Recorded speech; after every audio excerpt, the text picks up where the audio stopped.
Hi guys, welcome back to my channel. इस video में हम लोग मार्जिनल कॉस्टिंग करेंगे। ये जो पर्टिकुलर वीडियो होगा आज का, वो होगा बेसिक कॉन्सेप्ट के ऊपर।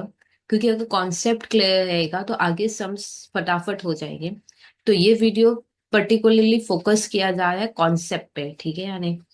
तो यहाँ पे कुछ एग्जाम्पल लेकर मैं समझाती हूँ ये पूरा चैप्टर।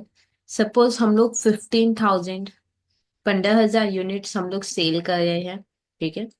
और सेलिंग प्राइस पर यूनिट, एक एक यूनिट हम लोग सेल कर रहे हैं सपोज 30 रुपीज में।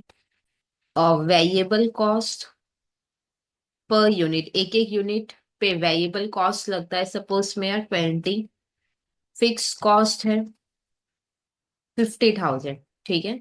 इतना डिटेल्स मेरे पास है और इस डिटेल के बेसिस पे मैं आपको ट्राई करती हूँ पूरा कॉन्सेप्ट क्लियर करने का मार्जिनल कॉस्टिंग का, ठीक है। सबसे पहले हम लोग इनकम स्टेटमेंट देखेंगे कि इनकम स्टेटमेंट कैसे बनता है, ठीक है। तो सबसे पहले फोकस होगा कि मार्जिनल कॉस्टिंग में इनकम स्टेटमेंट कैसे बनाएंगे। पर्टिकुलर्स और एक अमाउंट का कॉलम। सबसे पहले अपने लोग लिखेंगे सेल, ठीक है। यहाँ पे देखो हम लोग कितना यूनिट सेल कर रहे हैं, 15,000 यूनिट सेल कर रहे हैं।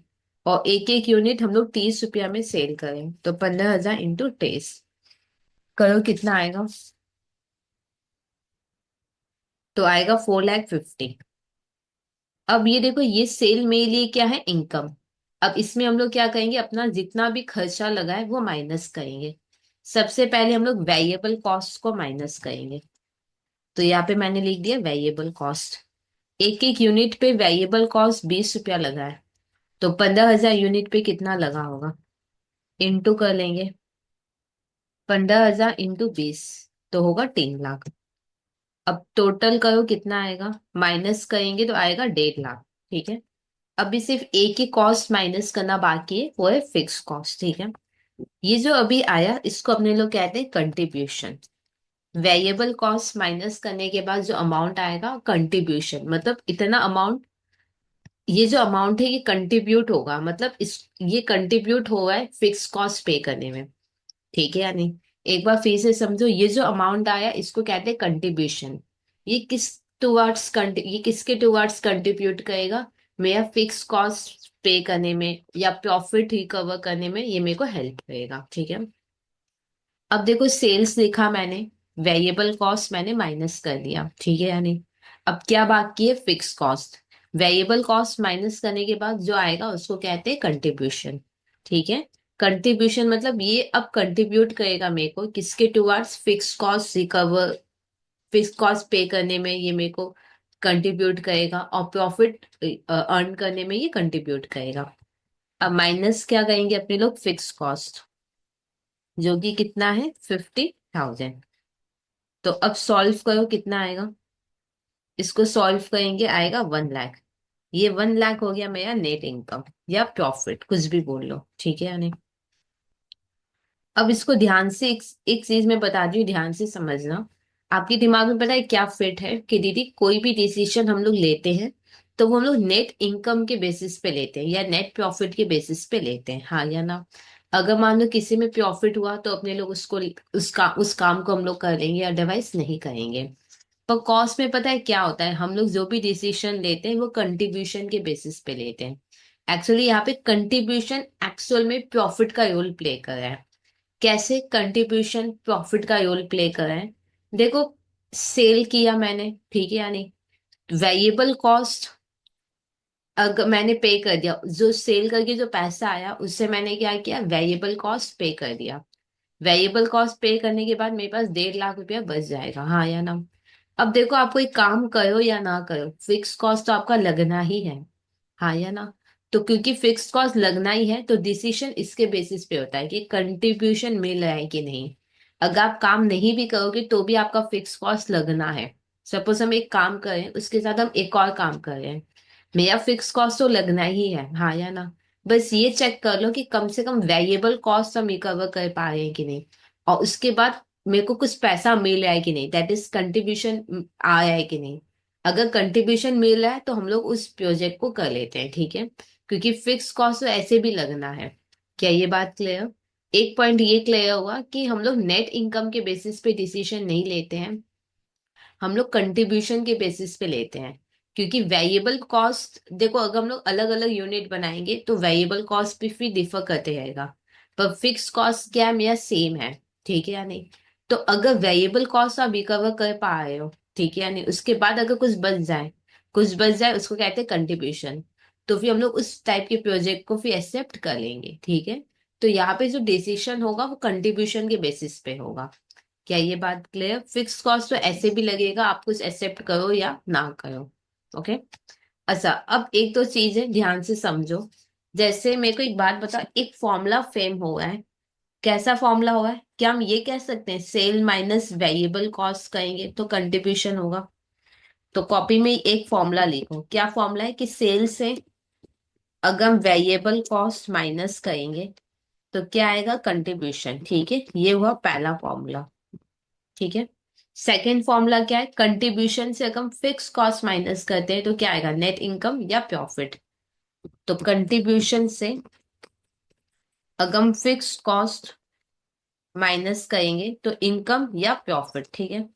प्रॉफिट थोड़ा सही लगा है, इनकम कुछ अलग ही हो गया, प्रॉफिट कर लो। ठीक है या नहीं? तो ये दो फॉर्मूला हो गया।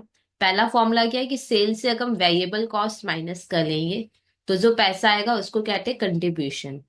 ठीक है। फिर कंट्रीब्यूशन से अगर हम फिक्स कॉस्ट माइनस करेंगे तो मेरे को मिलेगा प्रॉफिट। ठीक है। अच्छा, अब मेरे को एक चीज बताओ। सपोज मेरे पास सेलिंग प्राइस पर यूनिट है, सपोज मेरे पास सेलिंग प्राइस पर यूनिट है और वेरिएबल कॉस्ट पर यूनिट है। ठीक है या नहीं? अब मेरे को निकालना है कंट्रीब्यूशन पर यूनिट। क्या हम लोग निकाल सकते हैं कि नहीं, बताओ। अच्छा, मेरे को पता है ना, सेल माइनस वेरिएबल कॉस्ट करोगे तो कंट्रीब्यूशन होगा। तो definitely selling price per unit minus variable cost per unit करोगे तो क्या आएगा? Contribution per unit. हाँ या ना? तो कॉपी में लिख लो selling price per unit minus variable cost per unit equal to क्या आएगा? Contribution per unit. क्या ये बात क्लियर? अगर सेल अगर sale minus variable cost contribution होता है तो selling price per unit minus variable cost per unit क्या होगा? कंट्रीब्यूशन पर यूनिट होगा। इसमें कोई प्रॉब्लम? ओके। अब यहाँ पे एक दो चीज मैं चेक करवाती हूँ। यहाँ पे सेलिंग प्राइस पर यूनिट कितना है? 30 है। यहाँ पे सेलिंग प्राइस पर यूनिट कितना है? 30। वेरिएबल कॉस्ट पर यूनिट कितना है? 20। तो कंट्रीब्यूशन पर यूनिट निकल जाएगा। कंट्रीब्यूशन पर यूनिट जो कि कितना आएगा? 10। 10 आएगा कंट्रीब्यूशन पर यूनिट। हाँ या ना? अब कंट्रीब्यूशन पर यूनिट पता है एक और तरीके से निकाल सकते हैं, बहुत ही सिंपल तरीका है। क्या है? कंट्रीब्यूशन पर यूनिट निकालना है ना? कैसे निकालोगे? देखो, सबसे पहले कंट्रीब्यूशन है तो लिखो के कंट्रीब्यूशन डिवाइडेड बाई क्या होगा? यहाँ पे हमने क्या लिखा? कंट्रीब्यूशन पर यूनिट लिखा है ना? हाँ या ना? तो सबसे, क्योंकि पहले कंट्रीब्यूशन है तो पहले कंट्रीब्यूशन, फिर डिवाइडेड बाई क्या होगा? यूनिट है तो यूनिट। ये ऐसे भी हम लोग कंट्रीब्यूशन पर यूनिट निकाल सकते हैं। ठीक है, ये डिपेंड करेगा सम पे। कंट्रीब्यूशन कितना है मेरा? यहाँ पे देखो 1.5 लाख। 1.5 लाख यूनिट्स कितने? 15,000। तो यहाँ पे देख लो 10 ही आएगा, सेम आएगा। क्या ये बात क्लियर? तो एक बार मैं यहाँ तक रिवाइज कराती हूँ। देखो, सेल से अगर वेरिएबल कॉस्ट माइनस करोगे तो कंट्रीब्यूशन आएगा। यहाँ पे एक्चुअल में कंट्रीब्यूशन प्रॉफिट की तरह रोल प्ले करता है। अगर हम वेरिएबल कॉस्ट पे कर दे उसके बाद अगर बच जाए तो ये मेरे लिए प्रॉफिट हुआ। फिक्स कॉस्ट तो लगेगा ही, फिक्स कॉस्ट डिसीजन मेकिंग में कोई इंपॉर्टेंट रोल प्ले नहीं करता है। ठीक है या नहीं? कंट्रीब्यूशन इंपॉर्टेंट रोल प्ले करता है। अगर आपका कुछ कंट्रीब्यूशन आ रहा है वहां से तो डेफिनेटली हम लोग क्या करते हैं? उसको एक्सेप्ट कर लेते हैं, प्रोजेक्ट को या कोई भी चीज को। ठीक है या नहीं? फिर ये भी मेरे को पता है कि कंट्रीब्यूशन से अगर हम फिक्स कॉस्ट माइनस कर ले तो मेरे को मिल जाता है प्रॉफिट। कभी कभी क्या होता है कि selling price per unit variable cost per unit given है, हाँ या ना? तो फिर उस केस में कंट्रीब्यूशन पर यूनिट निकल जाएगा। मेरे को पता है sale minus variable cost contribution होता है। तो selling price per unit minus variable cost per unit क्या होगा? Contribution per unit. Contribution per unit एक और तरीके से निकलता है, वो क्या है? कंट्रीब्यूशन है तो पहले कंट्रीब्यूशन, फिर यूनिट है तो यूनिट। तो उस हिसाब से भी हो जाएगा, ये डिपेंड करेगा कि किस टाइप का ये सम होगा, ठीक है नहीं। अच्छा अब मेरे को बताओ सेलिंग प्राइस पर यूनिट कैसे निकालेंगे। सेलिंग प्राइस पर यूनिट अगर मैं आपसे पूछूं कैसे निकलेगा तो कैसे निकालोगे। सेलिंग प्राइस पर यूनिट ना, क्योंकि सबसे पहले सेल्स है तो सेल्स, फिर बाद में यूनिट है तो यूनिट, ठीक है या नहीं। सेल्स कितना है 4,50,000 और यूनिट कितना है 15,000, कितना आएगा 30 रुपया। हाँ या ना, जो कि ऑलरेडी था मेरा। ऐसे में सिखा रही हूँ कि कैसे वैल्यू निकालोगे। अच्छा वेरिएबल कॉस्ट पर यूनिट कैसे निकालोगे ये भी चेक कर लो। सबसे पहले वेरिएबल कॉस्ट है तो लिखेंगे वेरिएबल कॉस्ट डिवाइडेड बाई फी, क्या लिखोगे यूनिट, हाँ या ना। वेरिएबल कॉस्ट कितना है सब में देखो 3 लाख, और यूनिट्स कितना है 15,000 यूनिट है, तो कितना आएगा 20 रुपया, जो कि गिवन था। क्या ये बात क्लियर। तो आई होप इतना सा चीज आपको क्लियर हो गया होगा। अब और कोई फॉर्मूला है वो मैं आपको समझाती हूँ। इसको मैं हटा देती हूँ यहाँ, इसको हटा के अब नेक्स्ट मैं बताती हूँ क्या है। ओके। अब देखो कभी कभी मेरे से कंट्रीब्यूशन रेशियो मांगता है, कंट्रीब्यूशन रेशियो, ठीक है या नहीं, जिसको हम लोग कहते हैं पीवी रेशियो, मतलब प्रॉफिट वॉल्यूम रेशियो, जिसको प्रॉफिट वॉल्यूम रेशियो भी कहते हैं, ठीक है। पीवी रेशियो, ठीक है। इसको मैं ट्राई करती हूँ आपको समझाने का अच्छे से। Contribution ratio that is PV ratio, मतलब प्रॉफिट वॉल्यूम रेशियो। एक्चुअल में क्या होता है ना कि हम लोग जो डिसीजन लेते हैं नॉर्मली प्रॉफिट के बेसिस पे लेते हैं, यहाँ पे कंट्रीब्यूशन के बेसिस पे हम लोग क्या करेंगे डिसीजन लेंगे, हाँ या ना। तो जैसे याद है GP percent net profit percent निकालते हैं, वैसे हम लोग क्या निकालेंगे कंट्रीब्यूशन परसेंट। जैसे मेरे को 1.5 लाख का कंट्रीब्यूशन तो हो रहा है, पर कितना कितना परसेंट प्रॉफिट हो रहा है। मेरे को 1.5 लाख का प्रॉफिट होगा यहाँ पे, हाँ या ना। हम लोग डिसीजन कंट्रीब्यूशन के बेसिस पे लेते हैं। 1.5 लाख का मेरे को प्रॉफिट होगा यहाँ पे, हाँ या ना। पर कितना परसेंट होगा ये बताओ, 10%, 20%, कितना, ठीक है या नहीं। तो वो मैं आपको सिखा रही हूँ कि कैसे निकालोगे। पीवी रेशियो मतलब ही कंट्रीब्यूशन रेशियो होता है, ठीक है। कैसे निकालोगे। देखो कंट्रीब्यूशन रेशियो, अच्छा मेरे को बताओ जीपी रेशियो कैसे निकालते हो। जीपी रेशियो है जिसका भी रेशियो बोलोगे वो न्यूमरेटर में होगा, तो जीपी पहले, डिनोमिनेटर में भी क्या होगा सेल्स इनटू 100। तो यहाँ पे कंट्रीब्यूशन रेशियो निकालना है, तो जिसका रेशियो निकालोगे वो न्यूमरेटर में, और ये सब सेल्स पे होंगे तो डिवाइडेड बाय सेल्स इनटू 100। क्या ये बात क्लियर। एक और तरीका है इसको निकालने का, एक और क्या है, सपोज पर यूनिट गिवन है मेरे पास, तो हम लोग क्या कहेंगे contribution per unit divided by selling price per unit into 100। समझ में आया कि नहीं, ये हुआ सेकंड फॉर्मूला। पहला क्या है कि कंट्रीब्यूशन रेशियो बोला है, तो क्योंकि कंट्रीब्यूशन का परसेंट निकालना है, कंट्रीब्यूशन रेशियो मतलब परसेंटेज, परसेंटेज बताओ। हम लोग डिसीजन कंट्रीब्यूशन के बेसिस पे लेंगे, पर कितना परसेंट, तो वही परसेंट हम लोग निकाल रहे हैं। जिसका परसेंट निकालोगे वो न्यूमरेटर में होगा, divided by sales into 100। Generally profit का जितना भी रेशियो होता है वो सेल पे होता है, इसलिए बाई सेल हुआ। अब मान लो कंट्रीब्यूशन और सेल्स नहीं, उसकी जगह पर यूनिट है, तो ठीक है कंट्रीब्यूशन की जगह क्या लिख लेंगे कंट्रीब्यूशन पर यूनिट, सेल्स की जगह क्या लिखेंगे selling price per unit into 100, ठीक है। एक और फॉर्मूला है निकालने का, वो क्या है change in contribution by change in sales, ठीक है। तो एक और फॉर्मूला क्या है चेंज इन कंट्रीब्यूशन, मतलब चेंज ले लेंगे divided by change in sales into 100। क्या ये बात क्लियर। एक लास्ट फॉर्मूला देखो क्या है। देखो कंट्रीब्यूशन रेशियो मतलब एक्चुअल में कितना प्रॉफिट हुआ है, हाँ या ना, फिक्स तो लगना ही है, ये कोई इंपॉर्टेंट नहीं हुआ। कंट्रीब्यूशन रेशियो मतलब एक्चुअल में मेरे को कितना प्रॉफिट हुआ है, तो अपने लोग लिखेंगे profit divided by margin of safety. ये मैं थोड़ी देर में बाद समझाऊंगी कि ये फॉर्मूला कैसे आया, ठीक है या नहीं। ये फॉर्मूला को एक बार पेंडिंग में रखते हैं, इसको मैं बाद में समझाती हूँ कि profit by margin of safety into 100 क्यों हुआ, ठीक है। आई होप पहला तीन फॉर्मूला क्लियर हो गया होगा, ठीक है।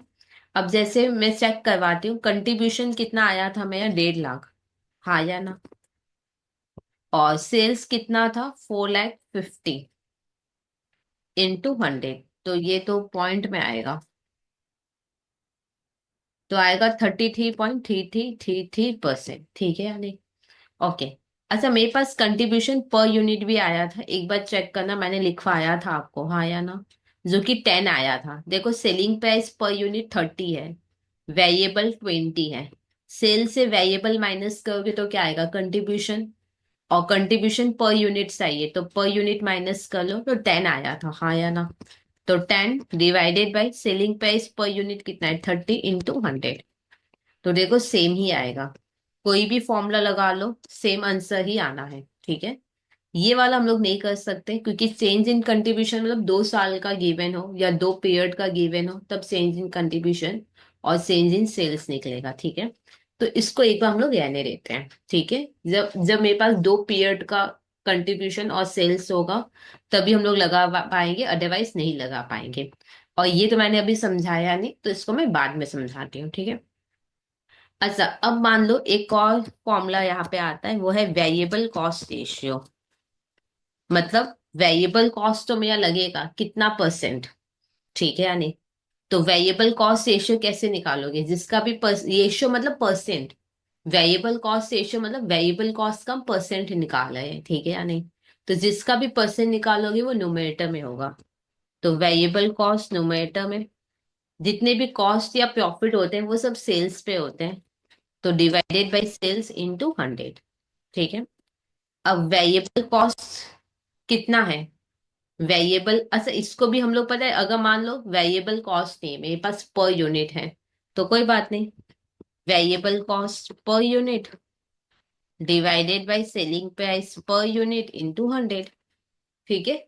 अगर मान लो टोटल का फॉर्मूला ये है, तो पर यूनिट का फॉर्मूला भी यही होगा, सीधी सी बात है, हाँ या ना? अच्छा, वेरिएबल कॉस्ट कितना था मेरा? वेरिएबल कॉस्ट देखो 3 लाख है, सेल्स कितना है? 4 लाख 50 इंटू 100, तो कहते हैं कितना होगा? तो आएगा 66.6667%, ठीक है या नहीं?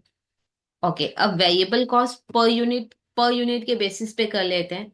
वेरिएबल कॉस्ट पर यूनिट 20 था, selling price per unit 30 into 100, इधर भी देखो सेम ही आएगा, 66.6667%, हाँ या ना? अब एक मोस्ट इंपॉर्टेंट चीज बता रही हूँ, ध्यान से समझना। अच्छा, एक दो चीज और समझाती हूँ, ध्यान से समझना। ये सेल्स कितना है? 450 है ना? ये सेल्स कितना है? 450, हाँ या ना? इस पे कंट्रीब्यूशन का परसेंट लगाओ तो कंट्रीब्यूशन आएगा, एक बार चेक करो। ये सेल्स कितना है? 450 है ना? सेल्स कितना है? 450, हाँ या ना? इस पे कंट्रीब्यूशन का परसेंट लगाओ तो कंट्रीब्यूशन आएगा। कंट्रीब्यूशन का परसेंट कितना है? 33.3333%। कंट्रीब्यूशन परसेंट लगाओगे तो कंट्रीब्यूशन आएगा, एक बार चेक करो तो। 450 इंटू 33.3333%, तो 0.8 ऐसा कुछ आया है, तो +1 कर लो, क्योंकि 99.8 ऐसा कुछ होगा है। तो कितना आया? 1.5 लाख, आया ना? और 1.5 लाख ही मेरा कंट्रीब्यूशन था, ठीक है या नहीं? अब वैसे ही वेरिएबल कॉस्ट रेशियो कितना है? 66% है ना? सेल का, सेल पे ये 66% लगा लो, वेरिएबल कॉस्ट आएगा, एक बार चेक करो। सेल्स कितना है? 450 है, इस पे वेरिएबल कॉस्ट परसेंट लगाओ तो वेरिएबल कॉस्ट आ जाएगा। वेरिएबल कॉस्ट परसेंट कितना है? 66.6667%। करो कितना आएगा? 450 इंटू 66.6667%, तो 3 लाख 0.15 है, 15 सो दो, हाँ या ना? इसमें कोई प्रॉब्लम? सेल्स पे अगर कंट्रीब्यूशन रेशियो इंट करोगे तो कंट्रीब्यूशन आ जाता है। सेल्स पे अगर वेरिएबल कॉस्ट का परसेंट लगाओगे तो वेरिएबल कॉस्ट आएगा, ठीक है? ये देखो मैंने प्रूफ करवा भी दिया, सेल्स पे मैंने कंट्रीब्यूशन परसेंट लगाया तो कंट्रीब्यूशन आ गया, फिर सेल्स पे हम लोग वेरिएबल कॉस्ट परसेंट लगाए तो वेरिएबल कॉस्ट आ गया, ठीक है या नहीं? और एक चीज ध्यान से समझो, इन दोनों को प्लस करोगे, कंट्रीब्यूशन और वेरिएबल कॉस्ट को प्लस करोगे तो सेल्स आएगा, ये देखो। कंट्रीब्यूशन और वेरिएबल कॉस्ट को प्लस करोगे तो सेल्स आएगा, हाँ या ना? इसको हम ऐसे भी प्रूव कर सकते हैं, बहुत सिंपल है। देखो हम लोग क्या लिखते हैं, sale minus variable cost equal to contribution, ये लिखते हैं ना हम लोग। अच्छा, मैंने क्या बोला? वेरिएबल कॉस्ट और कंट्रीब्यूशन को प्लस करोगे, मतलब इन दोनों को अगर हम लोग प्लस करेंगे तो सेल्स आ जाएगा। ठीक है, देखो ऐसे भी आ गया है। सेल्स इक्वल टू क्या होगा, कंट्रीब्यूशन माइनस वेरिएबल कॉस्ट है तो प्लस वेरिएबल कॉस्ट। तो हुआ कि नहीं हुआ, वेरिएबल कॉस्ट और कंट्रीब्यूशन को प्लस करोगे तो क्या आ जाएगा, सेल्स, हाँ या ना। अब एक चीज ध्यान से समझो, कंट्रीब्यूशन का परसेंट और वेरिएबल कॉस्ट का परसेंट मिला के ऑलवेज 100 होगा। ठीक है, कंट्रीब्यूशन का परसेंट, कंट्रीब्यूशन का परसेंट, ठीक है, जिसको हम लोग पीवी रेशियो कहते हैं, और वेरिएबल कॉस्ट, ये वेरिएबल कॉस्ट का परसेंट मिला के ऑलवेज 100 होगा। ठीक है, चेक कर लेते हैं कंट्रीब्यूशन परसेंट कितना है, 33.33%, और वेरिएबल कॉस्ट परसेंट कितना है, 66.667%। चेक करो ये 100 हो रहा है कि नहीं, 100 ही होगा। ठीक है,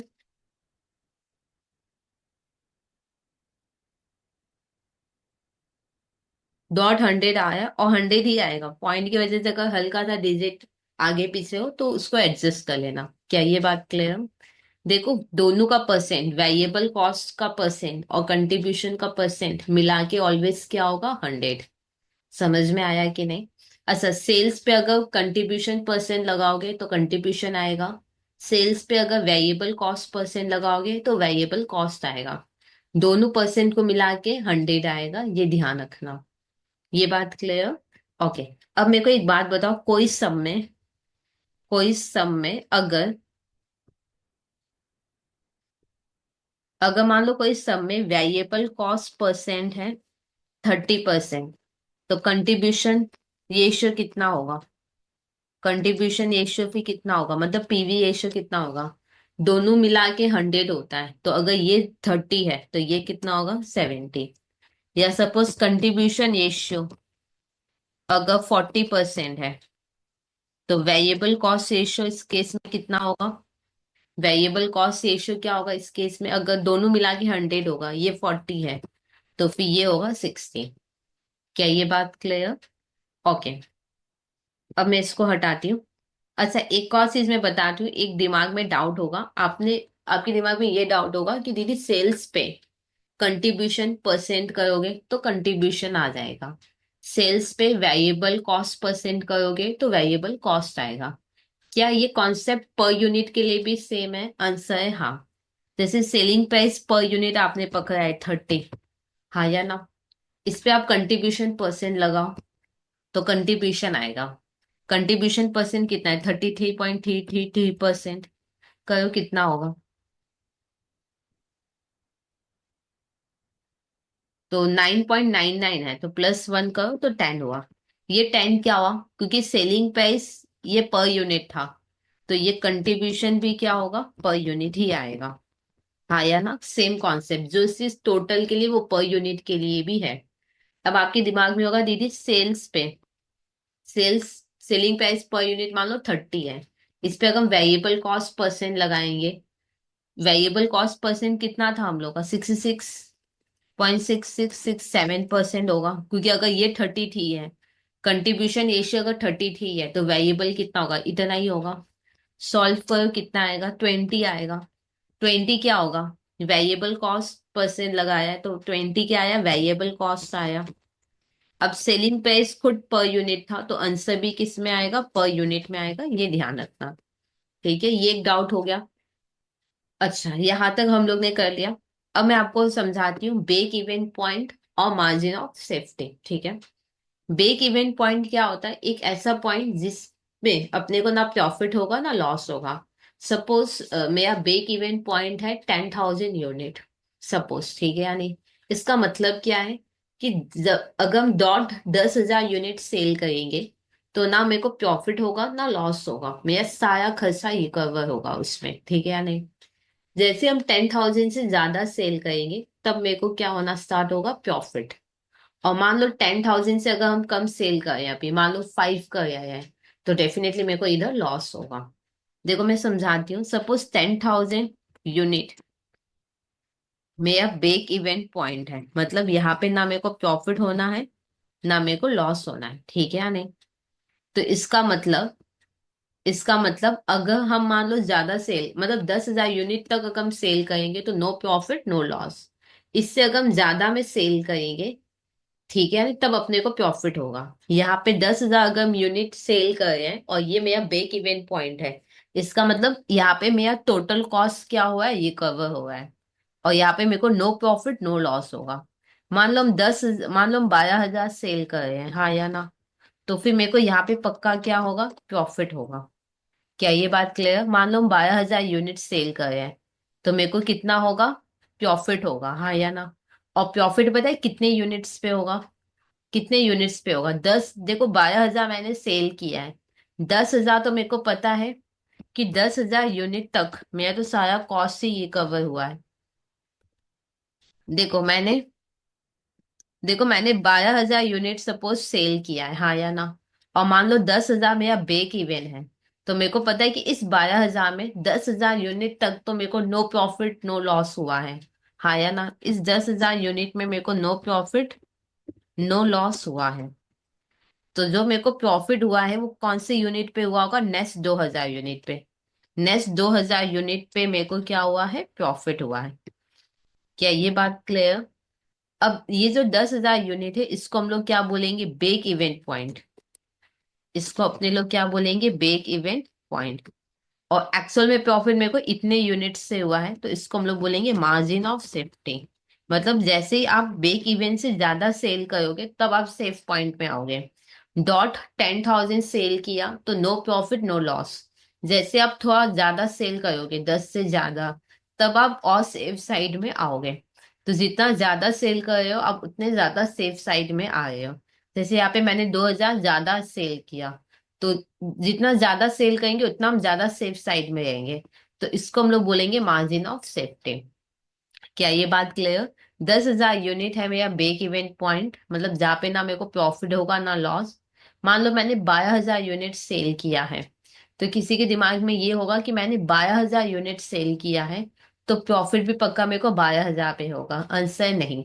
पहले 10 पे तो आपको नो प्रॉफिट नो लॉस होगा, हाँ या ना? 10 तक तो आप कुछ भी प्रॉफिट नहीं अर्न करोगे। जो नेक्स्ट 2,000 उसमें आपने प्योरली प्रॉफिट अर्न किया होगा। क्या ये बात क्लियर है कि नहीं? तो 10,000 हो गया ब्रेक इवन पॉइंट, और जिसमें आपने प्रॉफिट अर्न किया उसको कहते हैं मार्जिन ऑफ सेफ्टी। क्या ये बात क्लियर? अच्छा, अब मान लो, अच्छा एक और चीज मैं बताती हूँ। टोटल सेल्स, टोटल टोटल मैंने कितना यूनिट सोल्ड किया? टोटल मैंने कितना यूनिट सोल्ड किया, 12,000 यूनिट, हाँ या ना? 12,000 यूनिट मैंने सेल किया, उसमें 10 और 2 को मैंने अलग अलग कर दिया, हाँ या ना? 10,000 को क्या बोलेंगे, break even, break event point, हाँ या ना? और 2,000 क्या है, margin of safety. Equal to 12,000 क्या है, total units. Total unit sold मतलब जो यूनिट हम लोग सेल करते हैं उसमें कुछ ब्रेक इवन पॉइंट होता है, और कुछ क्या होता है, मार्जिन ऑफ सेफ्टी होता है। क्या ये बात क्लियर? हम लोग जितना भी यूनिट सेल करते हैं उसमें कुछ हद तक में हम लोग ब्रेक, मतलब कुछ हद तक मेरा सिर्फ कॉस्ट ही कवर होता है, और नेक्स्ट सेल्स से मेरे को प्रॉफिट होता है, हाँ या ना? तो मेरा जो भी टोटल सेल्स होगा उसमें कुछ ब्रेक इवेंट होगा, पहला ब्रेक इवेंट होगा कुछ हद तक। उसके बाद जितने भी होंगे सेल्स वो सब होंगे मार्जिन ऑफ सेफ्टी। तो दोनों को मिला के मेरे को टोटल यूनिट सोल्ड पता चल जाएगा। अब इसको एक और तरीके से हम लोग लिख सकते हैं कि break event sales plus margin of safety equal to क्या होगा, टोटल सेल्स। क्या ये बात क्लियर? अच्छा मान लो कि दीदी हमने 12,000 सेल नहीं किया, हमने 9,000 यूनिट ही एक्चुअल में सेल किया है। तो उस केस में क्या होगा, देखो डॉट 10,000 यूनिट में ही आपको नो प्रॉफिट नो लॉस होगा। तो इसके पहले हो, तो फिर यहाँ पे पक्का क्या होगा, लॉस। देखो यहाँ पे नो प्रॉफिट नो लॉस, यहाँ पे नो प्रॉफिट नो लॉस, हाँ या ना? तो अगर आगे जाओगे तो प्रॉफिट, यहाँ पे होगे तो क्या होगा, लॉस। अगर आपने 9,000 यूनिट सेल किया है तो पक्का यहाँ पे आपको क्या होगा, लॉस होगा। जैसे इनकम स्टेटमेंट बना के भी चेक कर लेना, लॉस ही आएगा यहाँ पे। और ऐसे भी समझ में आ ही रहा है कि ब्रेक इवन तक अगर नहीं पहुंचे हो तो अपने को क्या होगा, लॉस होगा, ठीक है। देखो कुछ चीजें क्या होती है कि इनकम स्टेटमेंट बना के वैल्यू देख लो कि प्रॉफिट आया कि लॉस आया, और कुछ क्या है कि कॉन्सेप्ट लगाना होता है, ठीक है या नहीं। तो मैं कॉन्सेप्ट वाइज बता रही हूँ कि बिना बनाए इनकम स्टेटमेंट हम डिसाइड कर सके कि प्रॉफिट होगा या लॉस होगा। यहाँ पे मेरे को नो प्रॉफिट नो लॉस, अगर हम 10,000 यूनिट का इनकम स्टेटमेंट बनाते भी है तो एकदम कंफर्म है, वहां पे कुछ नहीं आएगा, नो प्रॉफिट नो लॉस, ठीक है या नहीं। अब जैसे अगर हम 12,000 यूनिट सेल करेंगे तो पक्का इसमें प्रॉफिट आएगा, और प्रॉफिट भी जो आएगा ना वो कितने यूनिट का आएगा, 2,000 यूनिट का आएगा, ठीक है या नहीं। अच्छा एक डाउट, एक एक शुरुआत में एक डाउट आपका था कि दीदी कंट्रीब्यूशन, आपने बोला ना कि कंट्रीब्यूशन के बेसिस पे डिसीजन लेते हैं, तो इसको और क्लियर करो, क्योंकि हम लोग को तो आदत है प्रॉफिट के बेसिस पे डिसाइड करना, कैसे कंट्रीब्यूशन के बेसिस पे डिसीजन लेते हैं, कैसे ये रेलिवेंट होगा, थोड़ा सा कनेक्ट करके दिखाओ। तो ठीक है मैं कनेक्ट करती हूँ। सपोज यहाँ पहले मैं आपको फॉर्मूला बताती हूँ, ठीक है, ब्रेक इवन का, मार्जिन ऑफ सेफ्टी का, फिर मैं कनेक्ट करूंगी, ठीक है, यानी कि क्यों कंट्रीब्यूशन पे ही बिजनेस फोकस करते हैं, प्रॉफिट पे क्यों नहीं करते हैं, ठीक है, ये भी थोड़ा कनेक्ट कर दूंगी मैं। चलो पहले फॉर्मूला देखते हैं ब्रेक इवन पॉइंट का। Break even, break even point in units का फॉर्मूला क्या होगा। जैसे यहाँ पे मेरा ब्रेक इवन पॉइंट, एक एग्जांपल मैंने लिया था अलग से, ऐसे ही, इससे रिलेटेड नहीं है वो, ऐसे मैंने रफली एग्जांपल लिया था जिसमें 10,000 यूनिट ब्रेक इवन है, मतलब यहाँ पे ना मेरे को प्रॉफिट होगा ना लॉस होगा अगर हम इतना तक सेल किए। तो ये निकलता कैसे वो मैं आपको बता रही हूँ। फॉर्मूला क्या है, फिक्स कॉस्ट, फॉर्मूला क्या है, fix cost divided by contribution, contribution per unit, ठीक है, यानी fix cost divided by contribution per unit, ठीक है। अब यहाँ पे सपोज फिक्स कॉस्ट मेरा यहाँ पे कितना है, फिक्स कॉस्ट है मेरा 50,000, कंट्रीब्यूशन पर यूनिट कितना आएगा, सेल माइनस वेरिएबल कॉस्ट करो, तो कंट्रीब्यूशन पर यूनिट आ जाएगा जो कि है 10, सॉल्व करो कितना आएगा, 5,000 यूनिट्स। इसका मतलब 5,000 यूनिट अगर डॉट सेल कर रहे हो तो फिर कंफर्म है ना, कोई प्रॉफिट या कोई लॉस नहीं हुआ है, ठीक है या नहीं। अच्छा मार्जिन ऑफ सेफ्टी कितना होगा, मार्जिन ऑफ सेफ्टी कितना होगा, देखो डॉट 15,000 मैंने सेल किया है, जिसमें 5,000 पे तो मेरे को कोई प्रॉफिट या लॉस नहीं हुआ है, तो एक्चुअल में जो प्रॉफिट हुआ होगा वो मेरे को 10,000 यूनिट्स पे हुआ होगा, हाँ या ना। और ये कैसे निकला है, 15,000 माइनस 5,000, 10,000 यूनिट्स, ठीक है। अब कुछ कनेक्ट करवाती हूँ, ध्यान से समझना।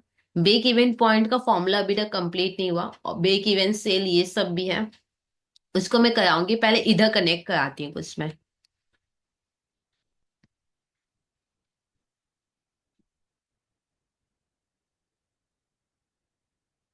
देखो यहाँ पे एक्चुअल में यहाँ पे हमने 15,000 यूनिट सेल किया, हाँ या ना, हमने एक्चुअल में 15,000 यूनिट सोल्ड किया है, ठीक है या नहीं। ओके ब्रेक इवन कितना था, 5,000 यूनिट, मतलब डॉट 5,000 पे कोई प्रॉफिट या कोई लॉस नहीं होगा, ठीक है या नहीं। तो 5,000 जो यूनिट मैंने सेल किया है ये है मेरा break even point. Break even point मतलब इसमें मेरे को अगर पहला जो 500 होगा उसमें मतलब क्या होता है कि पहले हम लोग ब्रेक इवन, देखो हम लोग सिर्फ सेल करते हैं सामान, हाँ या ना। तो 1 unit, 2 unit, 3 unit, 10 unit, 20 unit ऐसे कर करके सेल करते हैं, फिर मान लो मेरा 100 यूनिट हो गया टोटल सेल, फिर मेरा 200 यूनिट हो गया टोटल सेल, फिर मेरा 300 यूनिट हो गया टोटल सेल। तो ऐसे अगर आपका टोटल 5,000 सेल होगा ना तब आपको नो प्रॉफिट नो लॉस होगा, उसके पहले तो आपको क्या हुआ होगा, लॉस हो गया होगा, ठीक है या नहीं। तो मैंने टोटल 15,000 सेल किया है इस बार, हाँ या ना। तो ये जो पहला 5,000 सेल किया है ना इसमें आपको कोई प्रॉफिट नहीं हुआ होगा, ठीक है, तो नो प्रॉफिट नो लॉस। अब जो नेक्स्ट 10,000 मैंने सेल किया है ना इसमें पक्का मेरे को क्या हुआ है, प्रॉफिट ही हुआ है, ठीक है। कितना प्रॉफिट हुआ होगा मेरे को, कितना प्रॉफिट हुआ होगा ये देखो मैं आपको बताती हूँ, खुद से बताती हूँ। यहाँ पे देखो 10,000, देखो 5,000 यूनिट सेल करोगे तो नो प्रॉफिट नो लॉस, ये मैंने बहुत बार बोल दिया। अब 10,000 यूनिट पे प्रॉफिट कितना होगा वो मैं बताती हूँ। देखो 10,000 यूनिट मैंने सेल किया, कितने में सेल किया था, 30 रुपीज में, हाँ या ना। इस पे मेरा वेरिएबल कॉस्ट पर यूनिट कितना लगा है, 20, हाँ या ना। वेरिएबल कॉस्ट मेरा 20 लगा है, तो मेरे पास कितना बच जाएगा, 10 रुपया बच जाएगा, हाँ या ना। अब ये जो एडिशनल 10,000 है, इस पे कोई फिक्स कॉस्ट लगा है क्या? देखो मैंने सेल किया 30 में, ठीक है या नहीं। वेरिएबल कॉस्ट एक एक यूनिट का 20 रुपया लग जाता है, तो मेरे पास कितना बच गया, 10 रुपया बच गया। अच्छा, 10 रुपया जो बच गया इसको क्या बोलेंगे, कंट्रीब्यूशन पर यूनिट, हाँ या ना। तो टोटल कितना बच गया मेरे पास, 10। टोटल कितना बचेगा, 10 × 10,000, हाँ या ना, इतना बच गया। अब माइनस करते हैं फिक्स कॉस्ट। क्या अलग से 10,000 यूनिट के लिए कोई फिक्स कॉस्ट लगेगा, आंसर नहीं। तो फिर मेरा प्रॉफिट कितना आएगा, 1 लाख। अच्छा, अब थोड़ा और ध्यान से सुनो। इस ब्रेक इवेंट पॉइंट में तो कुछ भी नहीं हुआ, नो प्रॉफिट नो लॉस, और 10,000 में हुआ है 1 लाख। तो टोटल प्रॉफिट फिर कितना होगा मेरे को, टोटल प्रॉफिट कितना होगा, 1 लाख। और यहाँ पे देखो टोटल प्रॉफिट भी 1 लाख ही है। देखो ये क्रॉस चेक कर लो, हुआ कि नहीं हुआ। क्या बात समझ में आया? 15,000 यूनिट मैंने सेल किया, 5,000 मेरा ब्रेक इवेंट पॉइंट है। मतलब इन टोटल अगर मैंने 5 सेल किया तो मेरे को ना प्रॉफिट होगा ना लॉस होगा। तो फिर मेरे को यहाँ पे एक्चुअल में प्रॉफिट नेक्स्ट 10,000 यूनिट पे हुआ है। समझ में आया कि नहीं? 10,000 यूनिट पे कितना हुआ होगा, देखो 10,000 यूनिट जो है ना उसको मैंने 30 रुपया में सेल किया। 20 रुपया तो वेरिएबल कॉस्ट ही लग गया, तो 10 रुपया बचा। तो 10 × 10,000 हुआ 1 लाख, ठीक है। फिर फिक्स कॉस्ट भी तो माइनस करते हैं ना। इस 10,000 पे कोई अलग से फिक्स कॉस्ट नहीं लगा है, हाँ या ना। फिक्स कॉस्ट ऐसे भी लगता है वैसे भी लगता है, अलग से इस 10,000 पे नहीं लगा है। तो फिर इन शॉर्ट प्रॉफिट कितना हुआ, 1 लाख, ठीक है। इधर तो कोई प्रॉफिट नहीं है और इधर 1 लाख है, तो टोटल प्रॉफिट कितना हुआ, 15,000 यूनिट सेल करके 1 लाख। और ये देखो हमने इनकम स्टेटमेंट भी 15,000 यूनिट का बनाया था जो कि आया 1 लाख। अब मेरे को एक बात बताओ, सच से बताना कि सच में डिसीजन में क्या fix cost important role play कर रहा है, नहीं। ये देखो contribution per unit important role play कर रहा है, हाँ या ना। यहाँ पे देखो 10 × मैंने 10,000 किया, क्या ये बात क्लियर? यहाँ पे फिक्स कॉस्ट से कोई मतलब ही नहीं है, फिक्स कॉस्ट तो ऐसे भी लगेगा वैसे भी लगेगा, ठीक है या नहीं। तो जो डिसीशन है ना, जैसे 20 में सेल किया 20 लगेगा, तो 10 बच गया ना, आगे और कुछ लगना नहीं है। एडिशनल कुछ लगना नहीं है, जो लगता है वही लगेगा, एडिशनल कुछ लगना नहीं है। तो ये पूरा का पूरा 10 मेरे पास रह जाएगा। तो क्योंकि ये पूरा का पूरा 10 मेरे पास रह जाएगा, तो हम लोग इस टाइप के ऑफर को फिर क्या करेंगे, एक्सेप्ट कर लेंगे, ठीक है। तो इस हिसाब से फिर आई होप आपको समझ में आ गया होगा कि डिसीजन जो हम लोग लेते हैं वो कंट्रीब्यूशन के बेसिस पे लेते हैं। क्या ये बात क्लियर? ओके। तो यहाँ पे देखो मैंने लिंक करवा दिया सब कुछ। ओके, अब यहाँ पे देखो कंट्रीब्यूशन रेशियो, एक्चुअल में मेरा जो प्रॉफिट, मतलब एक्चुअल में हम जो डिसीजन लेते हैं वो कंट्रीब्यूशन के बेसिस पे लेते हैं, हाँ या ना। अगर कोई मेरे से पूछेगा ना प्रॉफिट रेशियो बताओ, प्रॉफिट रेशियो का फॉर्मूला क्या है, मेरे लिए प्रॉफिट रेशियो मतलब कंट्रीब्यूशन रेशियो। यहाँ पे कंट्रीब्यूशन रेशियो प्रॉफिट रेशियो का रोल प्ले करता है, ठीक है या नहीं। तो प्रॉफिट रेशियो मतलब कंट्रीब्यूशन रेशियो, क्लियर है कि नहीं। कंट्रीब्यूशन रेशियो मतलब कंट्रीब्यूशन का परसेंट नहीं, एक्चुअल में ये प्रॉफिट का परसेंट बता रहा है। समझ में आया कि नहीं, एक्चुअल में ये किसका परसेंट बता रहा है, जैसे अकाउंट्स में लोग प्रॉफिट लेते थे हम, यहाँ पे कॉस्ट में प्रॉफिट मतलब कंट्रीब्यूशन रेशियो, ठीक है, यानी कंट्रीब्यूशन रेशियो मतलब प्रॉफिट रेशियो, ठीक है। तो प्रॉफिट रेशियो कैसे निकालोगे, प्रॉफिट रेशियो में क्या चाहिए होगा, प्रॉफिट, हाँ या ना। और ये प्रॉफिट आपको टोटल सेल से नहीं होता है, ये प्योरली मार्जिन ऑफ सेफ्टी से होता है। तो मैंने क्या लिखा, profit divided by margin of safety into 100। क्या ये बात क्लियर है कि नहीं? कंट्रीब्यूशन रेशियो मतलब कंट्रीब्यूशन रेशियो नहीं, इसका मतलब प्रॉफिट रेशियो। कॉस्ट में डिसीजन लेना होता है, प्रॉफिट रेशियो चाहिए ना, मतलब कंट्रीब्यूशन रेशियो चाहिए होता है।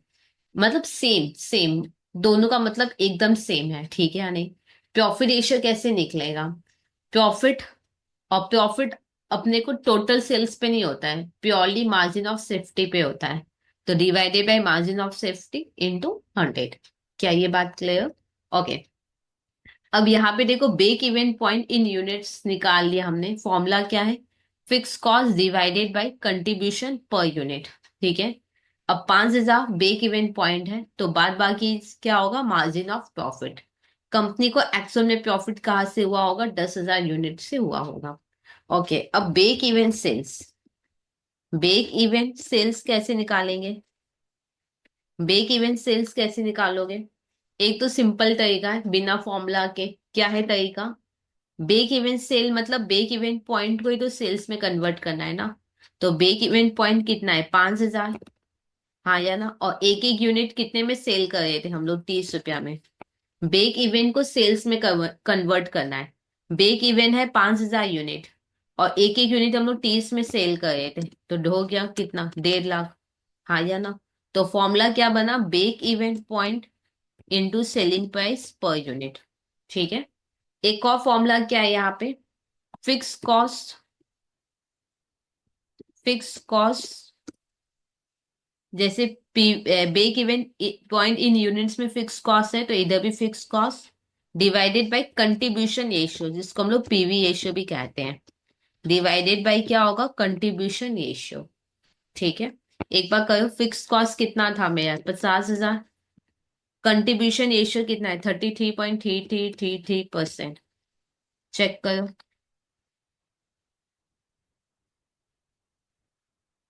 0.15 को छोड़ दो, तो देखो डॉट 1.5 लाख ही आया है। क्या ये बात क्लियर? ओके। अब मार्जिन ऑफ सेफ्टी यूनिट्स तो निकल गया। मार्जिन ऑफ सेफ्टी यूपीस में हम लोग कैसे निकालेंगे? यूपीस में इन वैल्यू या सेल्स, इन सेल्स। ठीक है, कैसे निकालोगे? देखो, 10,000 यूनिट है ना। 10,000 यूनिट को सेल्स वैल्यू में निकालना है, तो सेलिंग प्राइस कितना है? 30 रुपया करके। तो कितना हो गया? 3 लाख। एक और तरीका है निकालने का margin of safety. Total sales से क्या माइनस करोगे? Break even sale. Total sales से क्या माइनस करोगे? ब्रेक इवन सेल, तो मार्जिन ऑफ सेफ्टी आ जाएगा। हाँ या ना? टोटल सेल यहाँ पे देखो कितना है। टोटल सेल यहाँ पे है 4,50,000। हाँ या ना? तो यहाँ पे लिखेंगे टोटल सेल 4,50,000, और ब्रेक इवन सेल कितना आया? 1.5 लाख। चेक कर लो, 3 लाख ही आया है। क्या ये बात क्लियर? ब्रेक इवन पॉइंट का फॉर्मूला याद कर लेना, fix cost divided by contribution per unit. समझ में आया कि नहीं? तो कितना होगा? 50,000 डिवाइडेड बाई 10। फिक्स कॉस्ट 50 था और कंट्रीब्यूशन पर यूनिट 10 था। ठीक है या नहीं? तो 5,000 आया।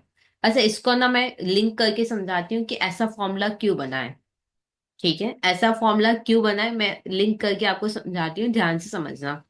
ठीक है, ये भी फिर आपको याद करने का जरूरत नहीं होगा।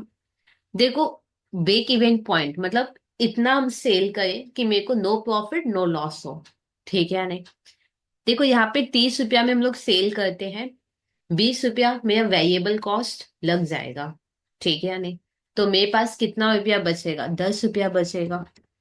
हाँ या ना? अब 10 रुपया जो बचेगा ना, उसमें मेरे को इतना ये एक एक यूनिट पे मेरे को 10 रुपया बचेगा। अब मेरे को इतना यूनिट सोल्ड करना है कि मेरा फिक्स कॉस्ट रिकवर हो जाए। मतलब मान लो मेरा फिक्स कॉस्ट 50 है, तो हम इतना यूनिट सेल कर ले कि मेरे को 50,000 रुपया मिल जाए। क्या ये बात क्लियर है कि नहीं?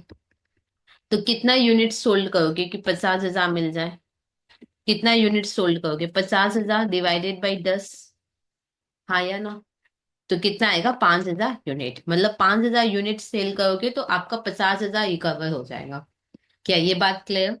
देखो, 30 रुपया में हम सेल करते हैं, 20 रुपया मेरा खर्चा है, तो अल्टीमेटली मेरे पास 10 रुपया ही बचता है। मेरे को इतना यूनिट सेल करना है कि ये 50,000 कम से कम हम और रिकवर कर लें। तो 10 रुपया मेरे को एक एक यूनिट पे मिलता है। कितना यूनिट और हम सेल करें जिससे कि 50,000 रुपया मेरे को मिल जाए? तो कितना यूनिट सेल करना है? 5,000। 5,000 सेल करोगे तो फिक्स कॉस्ट जितना भी रिकवर हो जाएगा। एक बार चेक कर लेते हैं। यहाँ पे देखो, 5,000 यूनिट हम लोग सेल करेंगे, तो कितना सेल्स होगा? 5,000। और कितने में सेल करोगे? 30 में, तो आएगा 1.5 लाख। फिर इसमें वेरिएबल कॉस्ट मेरा लग जाएगा 5,000 पे 20 करके 1 लाख। तो माइनस करोगे तो कितना आएगा? 50,000। ये 50,000 मेरा बच गया। अब फिक्स कॉस्ट मेरा 50 ही है। ठीक है। तो अल्टीमेटली मेरे को ना प्रॉफिट हुआ ना लॉस हुआ। ठीक है या नहीं? अच्छा, मेरे को बताओ, मेरे को बताओ, ये 5,000 यूनिट क्या हुआ? ब्रेक इवन पॉइंट हुआ। ये 5,000 यूनिट आया कैसे? 50,000 डिवाइडेड बाई 10। ये 50,000 क्या है? Fix cost. और ये 10 क्या है? Contribution margin, contribution per unit, हाँ या ना? तो ये देखो, ये सेम फॉर्मूला है, fix cost divided by contribution per unit. समझ में आया? ये 5,000 यूनिट अगर हम सेल करेंगे तो मेरे को ना प्रॉफिट होगा ना लॉस होगा। तो ये 50,000 डिवाइडेड बाई 10, 50,000 क्या था? फिक्स कॉस्ट, और 10 क्या था? Contribution per unit. ठीक है, तो ये भी मैंने डिराइव करके समझा दिया आपको।